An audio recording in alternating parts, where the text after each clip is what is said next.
আসসালামু আলাইকুম। আশা করি সকলে ভালো আছেন। তো আজকে আমরা ওয়ার্ডের কাজ শিখব। ওয়ার্ডের মধ্যে প্যারাগ্রাফ আন্ডারের নাম্বারিং ও মাল্টি লেভেল লিস্ট নিয়ে কাজ শিখব, ঠিক আছে? তো কিভাবে মাল্টি লেভেল লিস্ট করতে হয় বা নাম্বারিং করতে হয় সেই জিনিসটা আমি আপনাদেরকে দেখাবো। তার জন্য আমি এখানে কিছু লেখা নিয়ে নিয়েছি, ঠিক আছে? তো সমস্যা নেই, এই লেখাগুলো আমি ভিডিও ডেসক্রিপশন বক্সের মধ্যে দিয়ে দেব, আপনারা যাতে করে সুন্দর করে কাজ শিখতে পারেন। তো চলুন শুরু করা যাক। সর্বপ্রথম আমি নাম্বারিং নিয়ে কাজ করব। এখানে দেখতে পাচ্ছেন প্যারাগ্রাফ আন্ডারের মধ্যে বুলেটের পরেও এখানে নাম্বারিং দেওয়া আছে, ঠিক আছে?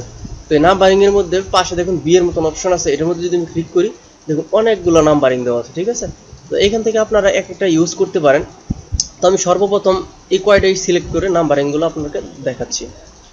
তো আমি সর্বপ্রথম এই কয়টা সিলেক্ট করে নিলাম। সিলেক্ট করার পর আমি যদি এখান থেকে জাস্ট নাম্বারিং এর এখানে ক্লিক করে যে কোনো একটা নাম্বারিং এর মধ্যে দেই, আপনারা দেখতে পাচ্ছেন এখানে কিন্তু আমার নাম্বারিংগুলো চেঞ্জ হচ্ছে, ঠিক আছে? তো আমি যদি 1 2 3 দেই, দেখুন এখানে যদি দিয়ে ক্লিক করি আমার সব কটা নাম্বারিং হয়ে গেছে। এইভাবে যদি আমি সবগুলো নাম্বারিং করতে চাই করতে পারবো সিলেক্ট করে, ঠিক আছে?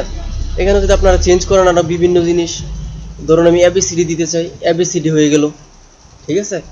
তো এইখানে হলো এটার মূল কাজ হলো আপনারা নাম্বারিং করবেন এটা দিয়ে, ঠিক আছে? তো তারপর এটাকে যদি এই এবিসিডি বা রোমান সংখ্যা দিতে পারেন আপনারা। রোমান সংখ্যা বলতে এইখানে যদি আপনারা যাই দেখতে পাবেন ডিফাইন নিউ নাম্বার ফরম্যাট, ঠিক আছে? আমরা যদি এটার মধ্যে ক্লিক করি, ক্লিক করার পর দেখুন এখানে আরেকটা নতুন অপশন শো করছে, ঠিক আছে?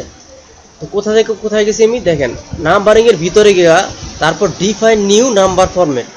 আমি যদি এটার ভিতরে ক্লিক করি এখানে কিছু অ্যাডভান্স লেভেলের কাজ আছে। তো আমি চাইলে এখান থেকে নাম্বার স্টাইল দেখতে পাচ্ছেন, নাম্বার স্টাইলটা পরিবর্তন করতে পারবো। আমরা কীরকম নাম্বার চাচ্ছি আপনারা চাইলে এই যে 1 2 3 এইভাবে দিতে পারেন, ফার্স্ট সেকেন্ড থার্ড বা ডেসিমল আকারে দিতে পারেন। এখানে নাম্বার আছে বা রোমান সংখ্যা আছে, 1 2 3 আছে। যদি 1 2 3 ক্লিক করে আবার দেখুন পাশে ফরম্যাট আছে, ঠিক আছে?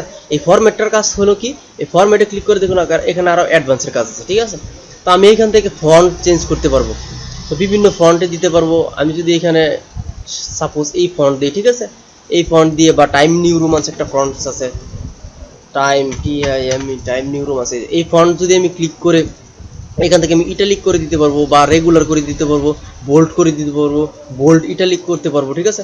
আমি যদি বোল্ড ইটালিক দিয়ে এখান থেকে সাইজটা যদি ধরুন 20 দিয়ে, ঠিক আছে? আমি যদি এখান থেকে ওকে দিই, জাস্ট ওকে দিই, দেখুন আমার নাম্বারিংগুলো ইটালিক হয়েছে, সাথে সাথে বোল্ডও হয়ে গেছে, ঠিক আছে?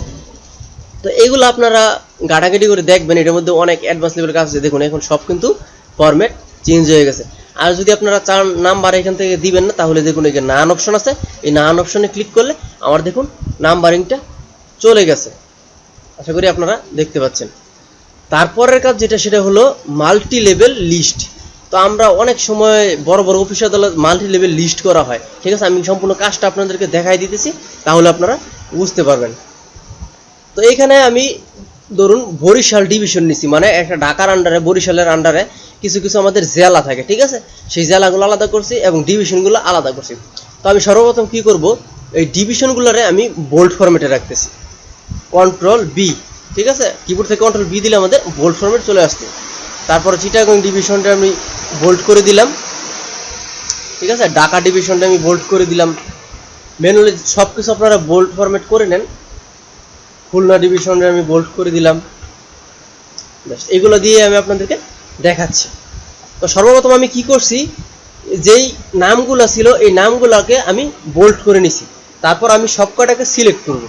সিলেক্ট করার পর আমি এইখান থেকে লিস্ট থেকে এখান থেকে আমি যে কোনো একটা নাম্বারিং ফরম্যাট দিয়ে দিচ্ছি, ঠিক আছে? তো আমার সব থেকে ভালো লাগে এই যে নাম্বারিং ফরম্যাটটা আছে, এই 3 নাম্বার, এটাকে ক্লিক করছি, ঠিক আছে? তো ক্লিক করার সাথে সাথে দেখতে পাচ্ছেন আমাদের কিন্তু এখানে একটা নাম্বার অপশন চলে আসছে, সব কয়টা সিরিয়াল নাম্বার হচ্ছে। তো এখন আমি কি করব, এই যে দেখুন আমার বরিশালের ডিভিশনের মধ্যে এই যে নামগুলো আছে না, যে ডিস্ট্রিক্টগুলো আছে, এই ডিস্ট্রিক্টগুলো সব কয়টাকে ক্লিক করে আমি যদি জাস্ট এইখান থেকে দেখুন আছে ইনক্রিজ ইনডেন্ট, এই ইনক্রিজ ইনডেন্টের মধ্যে যদি আমি ক্লিক করি দেখতে পাচ্ছেন ইনক্রিজ ইনডেন্ট। এই ইনক্রিজ ইনডেন্টের মধ্যে ক্লিক করলে দেখুন আমার সিরিয়াল কিন্তু একের ভিতর মানে 1 1 1 2 1 3, ঠিক আছে? এইভাবে একটা লিস্টিং তৈরি হয়েছে। তো সবগুলোকে আমি যদি এইভাবে করতে চাই জাস্ট ক্লিক করব হয়ে যাবে, ঠিক আছে। তারপর আছে এটার মধ্যে যদি আমি সব কয়টাকে সিলেক্ট করে জাস্ট ইনক্রিজ ইনডেন্টের মধ্যে ক্লিক করি, দেখুন আমার সব কয়টা হয়ে গেছে, ঠিক আছে। তো এইভাবে আপনারা ম্যানুয়ালি এই কাজগুলা করে নেবেন, হয়ে গেছে। তো এইভাবে আপনারা করে নিতে পারবেন। তো এখানে যদি আবার নাম্বার এটাকে যদি স্বাভাবিকভাবে আপনারা বুলেট দিয়ে ইউজ করতে চান তাও করতে পারবেন, যেমন আমি এটাকে আবার বুলেট ফরম্যাটে করতে পারছি। তারপর আবার এটাকে অন্য সিস্টেমও আপনারা করতে পারেন, এখানে আছে এই বুলেট পয়েন্ট ইউজ করতে পারেন, এরকম দিতে পারেন স্বাভাবিক, বা আরও বিভিন্ন রকম স্টাইল আছে, আপনারা চাইলে এরকম করতে পারেন। যেমন এটাকে আপনার হেডিং স্টাইল হয়ে গেছে আর কি, হেডিং স্টাইলে করতে পারেন, বা বিভিন্ন ফরম্যাট আছে আপনারা চাইলে যে এরকম করতে পারেন, বা বিভিন্ন ফরম্যাট আছে আপনারা এগুলা ঘাটাঘাটি করে দেখে নেবেন, ঠিক আছে। এই হলো নাম্বারিং আর মাল্টি লেভেল লিস্টিং এর কাজ। তো আমি সমস্যা নাই, মাল্টি লেভেল লিস্টিং এর যে কাজটা আছে এটা আমি যেই ফর্ম দিয়ে দেখাইছি বা ফরম্যাটটা দেখাইছি এটা আমি ভিডিও ডেসক্রিপশন বক্সের মধ্যে দিয়ে দিব। এই লেখাগুলো আপনারা ওইখান থেকে ডাউনলোড করে তারপর ওইগুলা কাজ করতে পারবেন, ঠিক আছে, প্র্যাকটিস করতে পারবেন। তো আশা করি সকলে বুঝতে পারছেন আমার ভিডিওগুলা। যদি কোথাও না বুঝে থাকেন আমাকে কমেন্ট বক্সে জানাবেন, আমি বুঝিয়ে দিব। আজকের মতো ভিডিও শেষ করতেছি। আসসালামু আলাইকুম ওয়া রাহমাতুল্লাহি ওয়া বারাকাতুহু।